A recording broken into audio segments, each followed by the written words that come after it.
It's tweeted. Okay, we're back. We hugely apologize. I have no idea what is happening. The internet today just does not want to cooperate. It's just when we have the most viewers we've ever had. I mean, it's not a coincidence, is it? It really isn't. Peruvian internet problems, am I right? Yeah. Movistar. Not Peruvian internet, Movistar. Okay. So the question what we got on the other chat before we can go to the real questions is the first question is what Peruvian under 23s and under 20 should we look at? Now I'll have some more obscure names that I think really can make it to the top. I'll let Peter go with some of the more obvious ones though, as well as Christopher. Whereas I'm gonna go with some of the ones I've been following like Segunda División or lower league tier clubs in Primera. Okay, well, the obvious ones that I didn't mention are Pretel.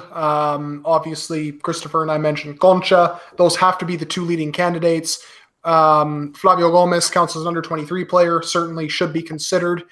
I think, and this all depends on how he performs in the next month or so, because maybe he might be more of a candidate for November, but maybe even next month. Roberto Ciucho, because the last few games he's actually been quite good for La U. He's been scoring goals, assisting, and he's also shown a little bit of flexibility with his roles. He's been playing both on the left and the right under Cordova, and he's definitely one of the more talented Peruvian under 20 players from the 2017 cycle that we've produced. So as long as his form is good, I say why not. But other than that, can't really think of any others off the top of my head who would be worthy of a call-up at this point. Yep, no, we have done, Sucho has been playing well. He's actually scored in this match as well. Sucho, well, I'll let Christopher go first. I got to send out the link to a few other people before I go with my options. So, Christopher, why don't you go with your options?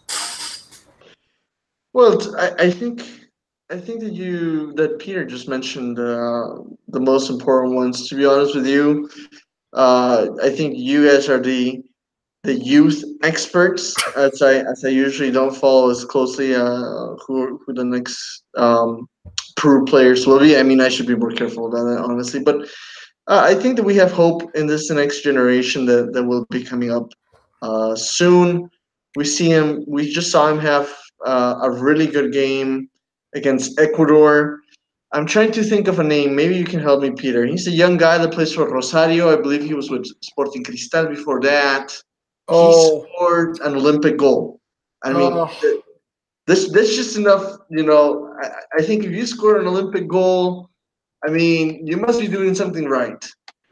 You know, I know that is some poor selecting. Obviously, there's more qualities that dictate whether a player should be part of a national team, but he really excited me. I mean, honestly, like I just saw that and made me think that we have there's hope for the future. So, are you talking about Raul Tito?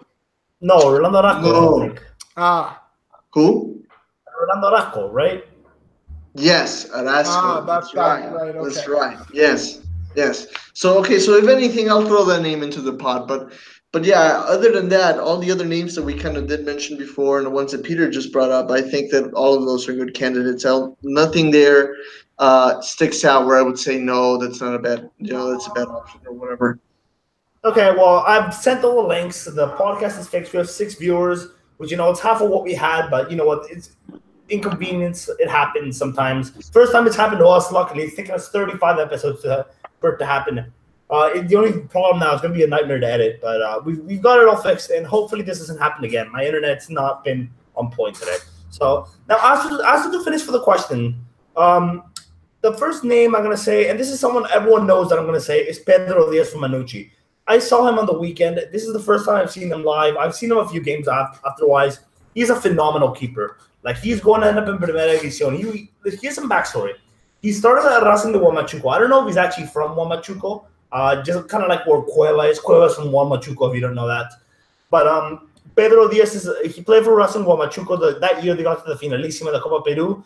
And Manucci were impressed. They were impressed and they signed him up. 19 years old, starting keeper, best keeper in the league. Like, that's no small feat. Now, it is a question of seeing him in Primera División to see if he could really get to the top, and I think that I definitely think that he can. I personally think that he has the ability to do it because he I mean, it's always hard to tell Segunda players where there's like I've used this example in the special pod, but like think Jordan Rhodes. Jordan Rhodes too good for the championship, not good enough for the Premier League. But I think Pedro Diaz is above that because he's young, he's got a lot of potential to play with. He's got 20 years old. He's younger than me actually, and there's a lot of things that I think he's tipped for. I think he's got to play in Primera first.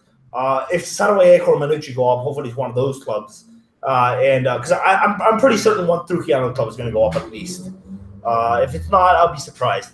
But I think that he's a good option to look at in the future. Right now, it's way too early. I mean, you can't call him players playing in the Segunda.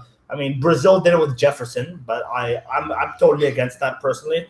And I think that he should play in the Primera first, prove himself, and then get called up. I think he's the next. The next goalkeeper after Galese, if everything pinpoints right to him. Wow. Rivanega has his flaws, but he's still a very good keeper. And there's two other players that I want to mention that are very interesting.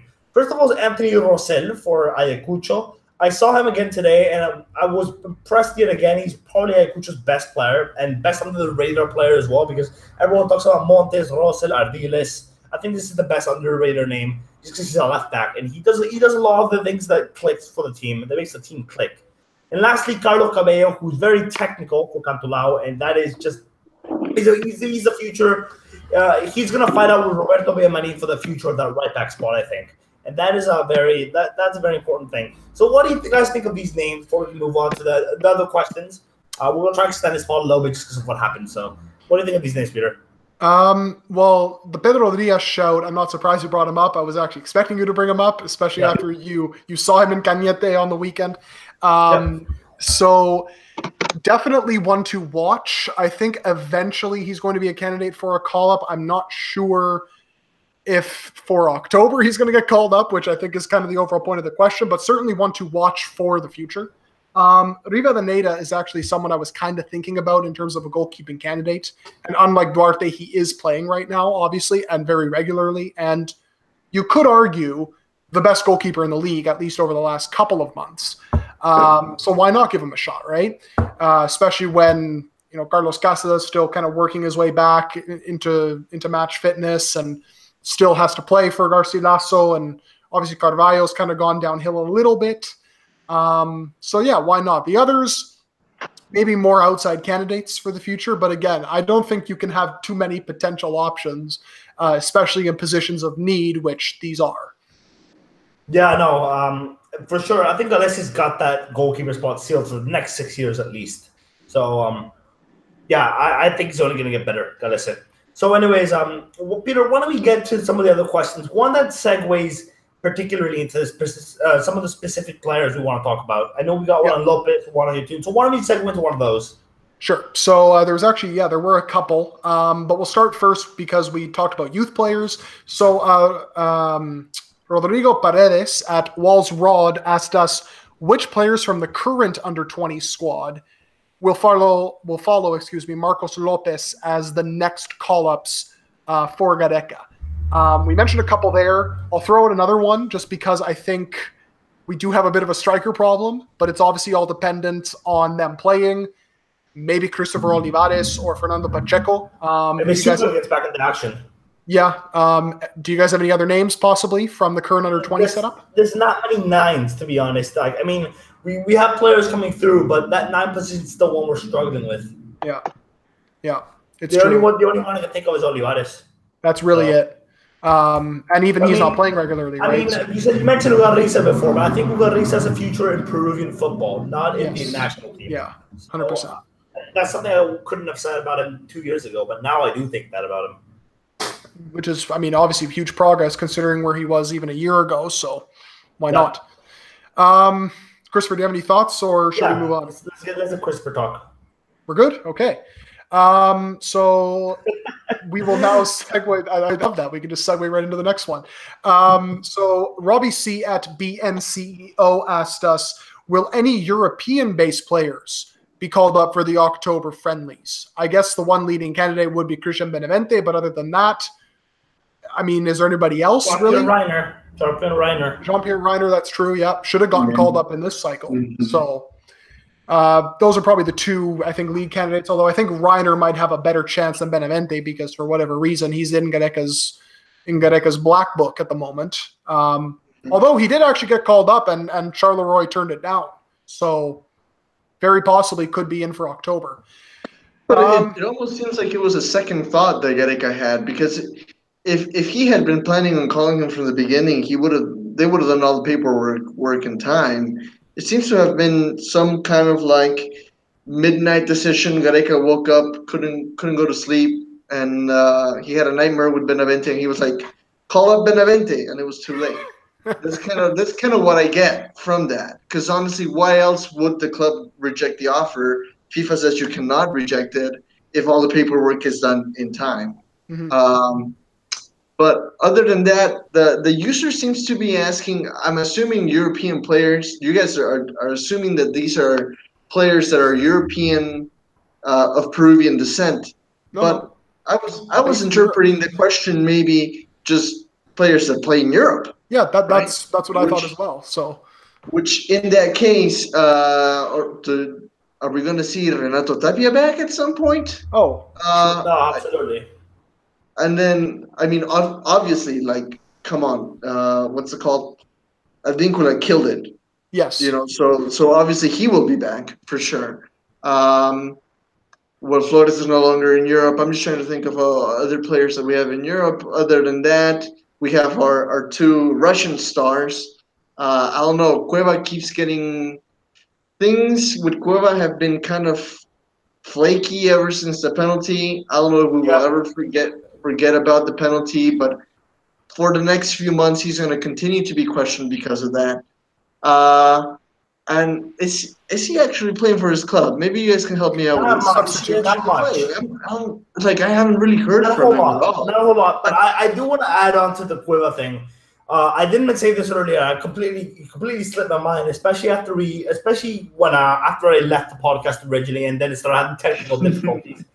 No, Cueva, I defended him in the World Cup. I thought, like, aside from the penalty miss, he was very good in the tournament. But these two friendlies left a lot to desire.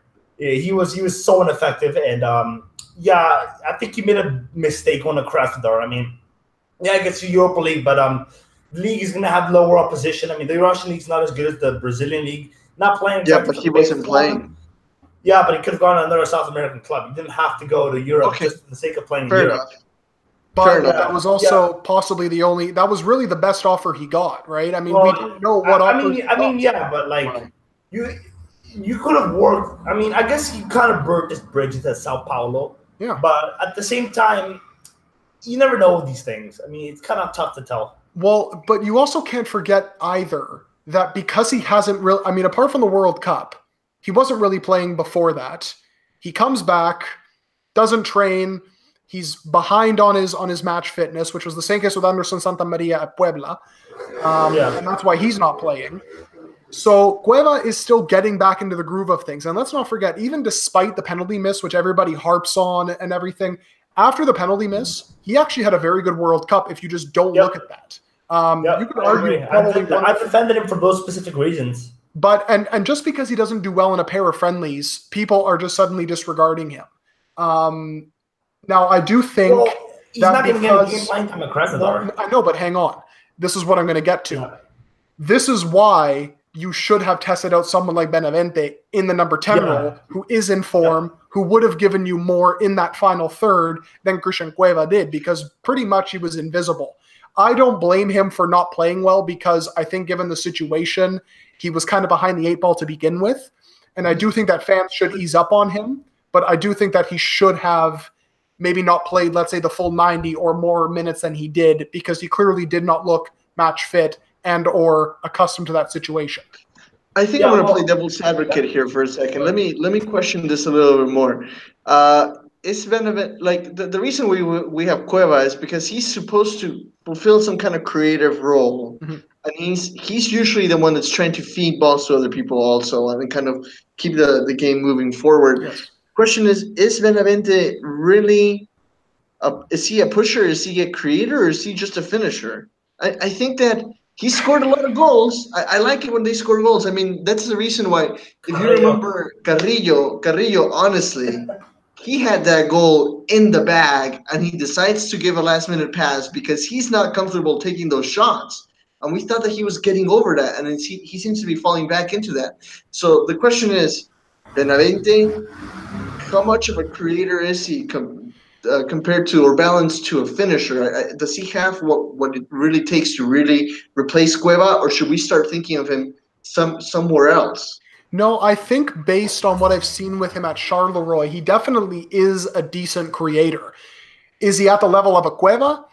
That's debatable. But I think given the fact that he gives you that scoring boost, I think he's more dynamic and a little less, maybe not predictable is the right word, but he gives you a little more flair. I think that Cueva doesn't necessarily do all the time.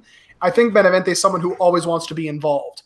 And maybe in Peru's system that doesn't necessarily suit him, but I think having that improvisation could really help Peru, especially in situations where they're not on the front foot. Because if you watch Charleroi's games when they are counterattacking, Benavente is breathtaking to watch. And I think that he was hard done by in March because he wasn't really given a lot of minutes to play. But I also think he was trying to do too much. I think when he was on the ball, trying to do too much to impress the coaching staff. And I think, exactly. And I think because you have these friendlies, it's almost a case of why wouldn't you give him the opportunity to play, given the fact that he can offer you a little bit more than Cueva can, and considering Cueva is not completely match fit. Yeah, I agree with it. I thought that Benavente was trying a little bit too much in March, and yeah, like we said, there's a lot of options. Gareca has a lot of work to do. I mean, the squad's kind of having its day, like I said. Some players need to go until they get better. I mean, we're not going to rule them out completely. I mean, Yotun still has a lot of time in his career. But I do think that some of these players have got to not take the easy way out in some ways. I think Trauco's the one that really needs to watch his spot because I thought he was very poor in the first game. Second game, he was okay. He got back to that offensive long ball strategy again that he's always used. But defensively, he was a farce again because he was letting everyone onside. Brandt was onside so many times just because he was out of position. So I think that we've got to watch out with that. But I do think that Trauco defensively, he's at his prime. He's not that bad. I think he's bad, but he's like Marcelo bad. Like it's acceptably bad. That works. Peter, let's finish the other questions before we can wrap the section up. Okay. We're kind of running out of time to get before we get to the next bit because there's some peak Peruvian football I think we got to talk about. Yes, we do. I'm excited for that one. Anyways, I'll try to lump all these in together because there's a lot of questions about the midfield partnerships and all that. So Abel Gamarra at Adelanda81 asked us, which duo should start in the central midfield positions? Tapia and Yotun, Aquino and Yotun, or Tapia and Aquino? And as a bit of a follow-up to that, Robbie C asked us, has Aquino jumped Yotun in the starting 11? I will let either one of you guys go first on either of those in terms of the partnership and whether Aquino has usurped Yotun. I think that Aquino... Okay. Go ahead. You go first. Okay, fine. Okay, now I'll go first. To answer the reggaeton band, BNCO, is that his name? No, I'm just kidding. I love you, Robbie. I'm just joking around. But to answer... Then you're complaining that we don't have any viewers. To answer... Robbie knows that I know him well, so he knows that I'm just joking around. But to answer Robbie first, what was the question again? I lost track because of the laughter. Oh my god! All right, let me come in and see if we can refresh your mind. Go ahead. Basically, I think that it would be quite interesting to see Aquino Tapia. Now, I'm trying to recall a moment where that might have happened. I feel like most of the time we're seeing Aquino as the backup for one or two. Especially he was coming in for Tapia during the World Cup. I think that Tapia is not as good as a defender as Aquino is. And I think that until we can figure out our defense and kind of get it back into tune, let's be honest, Ramos and Rodriguez were great. Their time seems to be coming to an end. Rodriguez was really good at organizing everybody in back, and it looks like we're going to need to work on that on our defense a little bit more and kind of getting it back into balance and letting those guys get used to each other. The Araujo, Santa Maria, and the new guys that are coming in. So therefore, I think that having someone like Aquino that does have some good skills going forward and also defending a little bit more than Tapia would be something that would reinforce the team. But no, I don't think Yotun has lost his spot in the squad either. I think that he still has, like Brian said, room for improvement. And yeah, I think it will depend a lot on also who we are playing against. That Gareca will probably make the decision on which two of the three will play. Right. Well, I remember the question now. I think no, because I think Tapia and Aquino are too similar. Now, I do think that Tapia is better at starting counterattacks than Aquino, but they're very similar, both level-wise and playing-wise, style-wise. I think they're both very similar. So I think Aquino has been better at scoring goals. I mean, Tapia has scored his share of goals from corner as well. He's gotten close to scoring a few goals from corners as well. If you remember those chances he got against Argentina and Brazil at corners. I mean, they're both good at it. I think Aquino has gotten more of them, but Tapia's had his share of goals as well, so you can't rule him out there. The one thing I will say about Tapia is he's not getting playing time at Feyenoord, so that could also affect him. And it's happened in the past. I remember 2 years ago when we played Uruguay, actually it was a year and a half ago, not even 2 years ago. He was terrible in that international day because he wasn't playing. And then he got a run of games to Feyenoord, even though he wasn't performing at his best in those games, and he was playing out of position to add on to that, he was he played really well from there, and I think that's really helped him. Like playing time is so important, and we've realized that after Gareca's got rid of Farfan, Zambrano, Barrigas, I think that's basically the Cuadro Fantásticos plus Zambrano. So I think that's a really important thing to consider. And now the other question, which was about which midfield pairing is the best. I say scrap all those options, and I say just try someone new in October and see how it works. It's a friendly. These two losses here, they were needed because there was a lot of work to do. Some of these things we've noticed since the World Cup, but like you can vaguely notice them because the World Cup they performed all right. They weren't terrible. They played a good World Cup. I think that we could have gone through the groups. We got a bit unlucky against Denmark, but we conceded a very unlucky goal against France. I'm not blaming luck, by the way. We did go out deservedly, but like you can vaguely see those problems will start to come into play, and now they start to affect us now. I mean, sure we were punished then, but we weren't all that bad. We played well in the World Cup. Now we've been atrocious. So I think that well, at least in the Netherlands game, anyways. But there's a lot of work to do. I think that's something neither of you can disagree with. What do you guys think? I don't necessarily think that we were. Well, okay, maybe not atrocious. I'm sure you were maybe exaggerating a little bit in terms of the Netherlands game, because I think for the first half, we were actually quite solid. We were shutting them down defensively. The problem is, once they threw in Frankie de Jong, someone who could progress the ball forward, that's when you saw Peru kind of retreat into their shell, drop deeper, which Gareca was apparently furious with, and I don't blame him. And that's what led to the Netherlands coming back. But I just want to interrupt you quickly, Peter. I think a lot of people say it was that first half that we played well. I disagree. I think just the first 20 minutes we played well because after that, Peru were kind of just content with the 1-0, and they just spent the entire half just passing it, playing tiki-taka on their own half, like passing it from one fullback to the other. And that was really frustrating, and I couldn't bear to watch it. So the whole game was a mess, in my opinion. I thought the second half was the worst part of it, but the whole game was a mess. It was the first half we took advantage of how bad the Netherlands were. Second half was the other way around. Yeah, maybe, I guess. Defensively, anyways, they were actually quite solid throughout, I thought. They have a very bright center back pairing for the future. They definitely do. But anyways, we should probably move on because we still got like 5 questions left. So we will move on. Actually, there's one that was addressed to me on Pedro Aquino while we're still talking about him. By the way, I do agree with you guys. I still think it's Tapia Yotun as the partnership. But I do think that if you go with Aquino Tapia, I consider maybe starting Calcaterra on one of those wings, but having him drop centrally and to the wing, just to give you a little more drive in that midfield when you need it. kind of similarly to what he does with Cristal. So that's a possibility too, especially in October when you got nothing to lose. But we'll move on to another Aquino-related question addressed to myself from Alonso Gourmendi at Alonso_GD asking, is Pedro Aquino the first good header of the ball in La Seleccion's long history of never being able to finalize a corner? Oh, wow. Or has he just been lucky? Now, we have had good headers of the ball, I think, mainly in the 1970s. But I will say this, Pedro Aquino, in terms of his technique, despite his short height, he is actually a quite solid header of the ball, and he's not afraid to get stuck in, as we've seen, both with his defensive duels on the corners. Height is not everything. You have to be able to time your leaps, obviously get good momentum with your jumps, and to aim your headers properly, which I think he does do well, especially on his goal against the Dutch, which I thought was very well taken.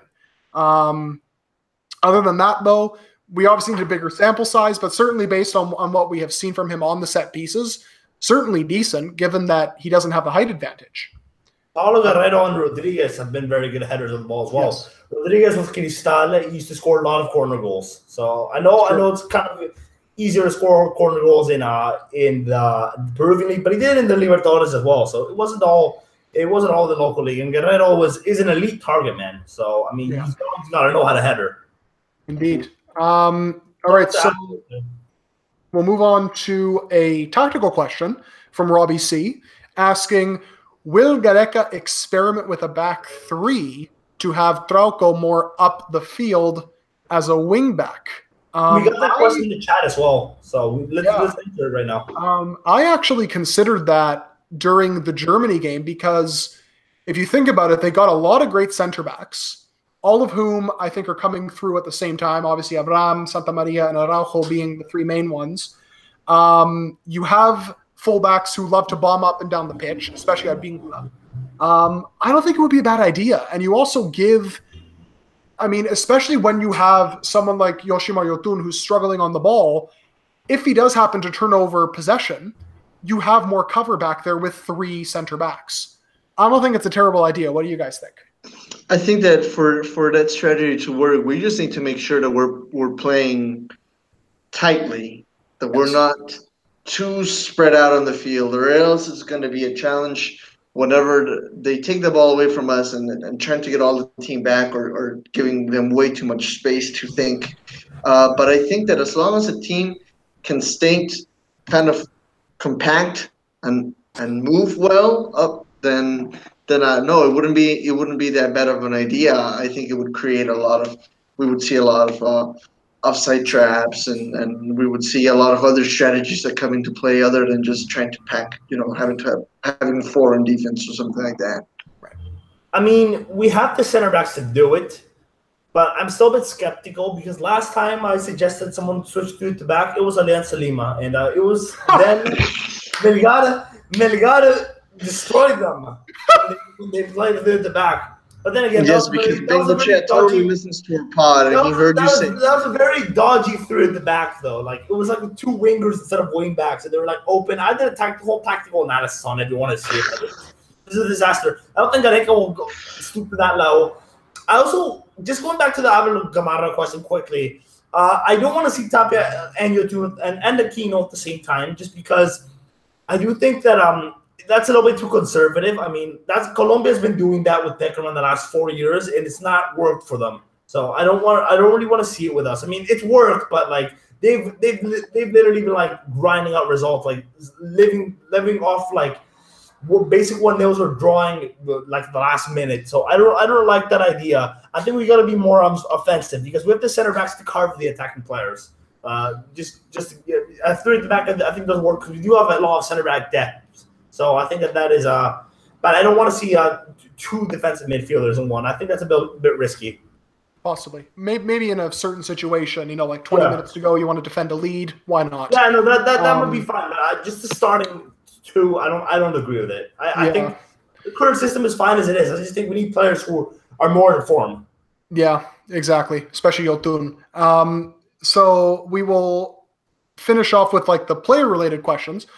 With Estrella Amadora at Amadora asking, Why has Luis Advíncula stagnated for so many years? He is superb.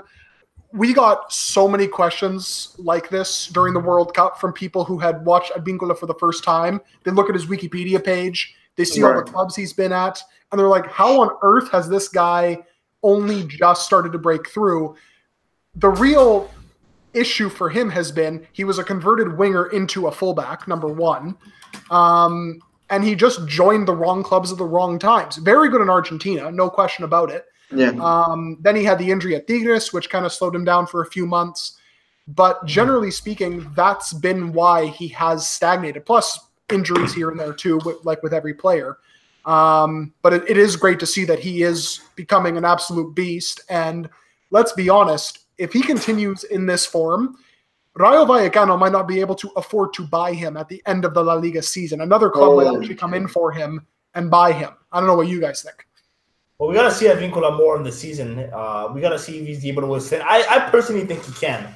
But you never know. Like, players can be flops, players can be successes. So we never know. Let's hope it's the latter. Let Christopher talk. I think I agree. I don't think I have much to add there. I think that there's a lot of hope that's being put into Advíncula, and let's hope that he can break through in La Liga and hopefully encourage La Liga teams to acquire some other Peruvian players, which unfortunately is something that Carrillo wasn't able to do for us at the English League. So, but then again, Advíncula was kind of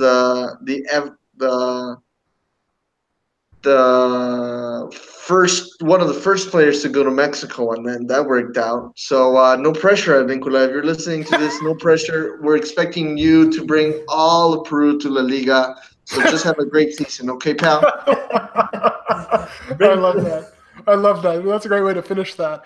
All right, so we got 4 questions left. Why don't we just kind of rattle through these quickly?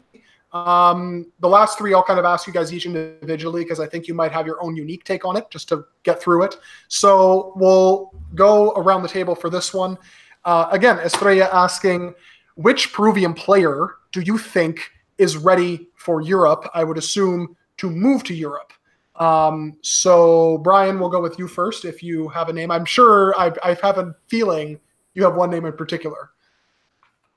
So who players can move to Europe? Yes. Who's most ready for Europe? I don't know who you've got in mind right now, though, who I'm thinking right now, because I'm kind of blank on this one. I mean, there's a lot of players I could say, but there's a lot, like, I feel like they're not going to get the game time they should. Like, I thought Cuerva was going to get a lot more game time. Yeah, but who has the quality to move to Europe? Like, who can go to Europe and be signed by a team? Like, that's... Mora. If that's what you're thinking. No, I was waiting for that. No, really, there's a lot of names. Alexis Arias, I think, is the indicated one. Because I think all these players in the Peruvian League first have to move to they've got to make the move to as a feeder league in South or Central America. Well, not Central America, just Mexico. Not Central America, no. Yeah, I don't want to see Arias playing for Tauro or Alianza El Salvador. No. Municipal de Guatemala. Or Saprissa Alajuelense. No, but I do think that Arias is the quality, but we got to see them move to feeder clubs first. So feeder clubs first. I want to see them move to an important club, but that's a bit asking for too much, seeing as the patterns how they've gone with. Peru is always going to small Mexican clubs, which Beto Silva, he has joined Tigres, I'm pretty sure. So maybe him as well, but we gotta see if he plays first. We gotta see because he keeps making poor decisions, but let's see if I'm wrong. All right, Christopher, what do you think? I think the perfect case would be someone like Jordi Reina back in the day, right? Mm-hmm. Have a solid season at one of the big Peruvian clubs, and then think about going to Europe. Either that or do like Brian just said, go to Mexico or go to Argentina, go to Brazil somewhere, and then go to Europe.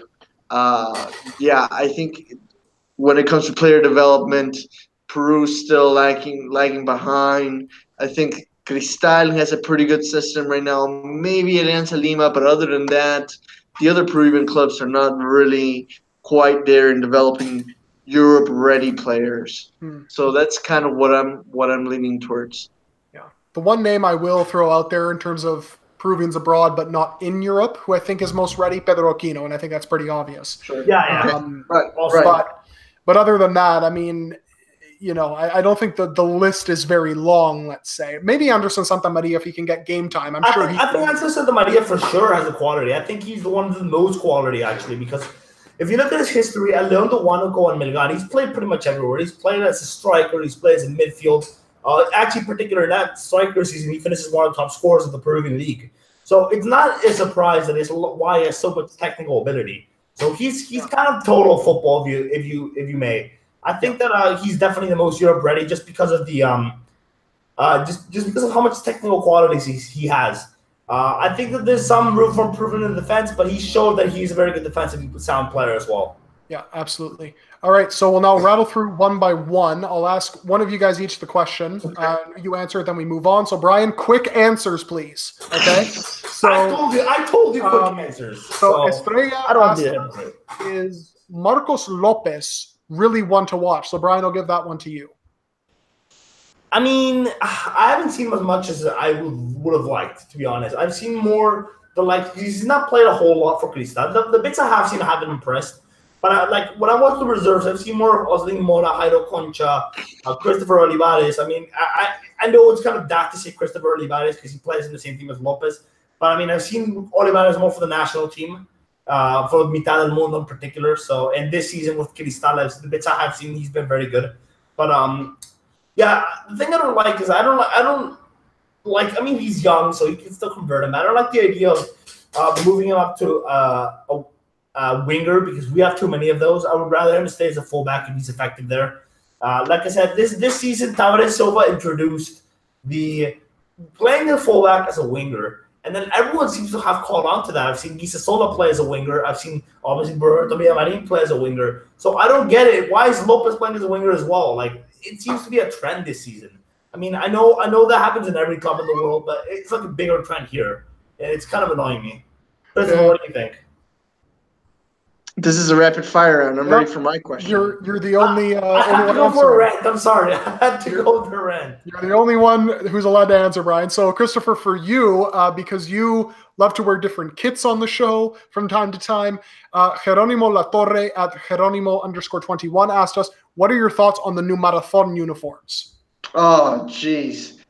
Okay, obviously, I think that the biggest mistake was trying to go way too avant-garde with the national team uniform. I think that the national team uniform needs to be very classy at all times. You can get creative in the ways that you do things, but you can't go full brand new, year 2030 kit, because it represents a country. It's not like a club where you can change the kit every year, and it's the new hip thing. That's really where all of that should happen. National teams should always try to stay classy. I think Marathon did a bad job with it, but I do have to say I really, really, really like the away kit. Agreed. I think I'm considering buying the away kit because I do think that one looks a lot more classy than the home kit for sure. I don't like either. Simple. Because it's simple. That is why. I don't like either. But anyways, we'll recap or finish off the show, with Robbie asking the final question. How special was it to see all those Peruvians in Germany making it like a home match? I have to admit, I did not think there were that many Peruvians living around the area. I even asked one of my German friends who lives in the area if there were a lot of Peruvian expats. He says not really. They must have traveled from Switzerland, Netherlands. Yeah. Kevin Montalban was there, so. But it was nice to see, certainly. Peruvians, look, we're everywhere, man. You can't, no matter where the game is, from Wellington to Miami and everywhere in between. We're like ants. We're there, yes. You can't get rid of us, man. We show up everywhere. But yeah, that was great to see, especially in Europe. And the national anthem in that Germany game especially, that was spine-tingling stuff. So completely agree with that. It was nice to see. Yeah, no. Unfortunately, we're not going to have time for the clausura. The whole technical difficulties we've had kind of shifted the pod for us. So yeah, first of all, look forward to the special pod tomorrow, part 2. In the because last week we kind of had a misunderstanding, me and Christopher, so we weren't able to do the 2 hours we planned. So we did the first hour in Segunda División, and now we're going to do Copa Peru. That's what we're going to do tomorrow, me and Christopher. So we had such fun time nerding out about lower divisions. We're going to do it again. We're going to finish what we started, basically. So, we're going to end the pod here. First of all, Christopher, is there someone you want to shout out in particular? This is tough. This is really tough. But I stick to my colors, okay? Sporancash lost 8-2 this weekend. We ended with nine men on the field. It was very rough. 3 goals were scored by the opposing team in the first 20 minutes of the game. But you know what? I'm a true fan. I have been following this team since I was 8 years old, and we won the Copa Peru in 2004. And I'm going to stick to my guns. So no matter what, rain or shine, Sporancash all the way. Respect. Well, now you have 4 tough games left, but if you win both against Cipesa and get a point against Benus, and you should beat Ilinka at home. Yeah, we should be fine. We need to win our 2 home games and then give Cipesa a heck away. I think we still have chances to make it between the first 24. Absolute scenes when Christopher Charu knocks you out in the 4th game. Ex-player. It celebrates. Okay, all right. Enough of that. Well, my Twitter handle is B_Bertie98. Christopher, what is yours? VIC_FC. All right, and Peter, how about you as well as the shows? Yes, you can follow me at Galindo PW, follow the show at Peru Waltz, subscribe on YouTube, SoundCloud, iTunes, leave a review for us. It is much appreciated. And yeah, do tune into the special podcast tomorrow because these 2 guys know more about lower division Peruvian football than anybody else I know. So if you want to nerd out with them, please tune in. Well, we're still not Vichalaca, but we're getting somewhere. So, but that's in Spanish, though. That's in Spanish. Yes. Okay, Vichalaca's a very good page as well, by the way. So don't forget to follow them as well. Just no advertisement for someone. Okay. All right, let's call. Okay, well, let's call it a day. So this has been the Peruvian Waltz team, and we are signing off.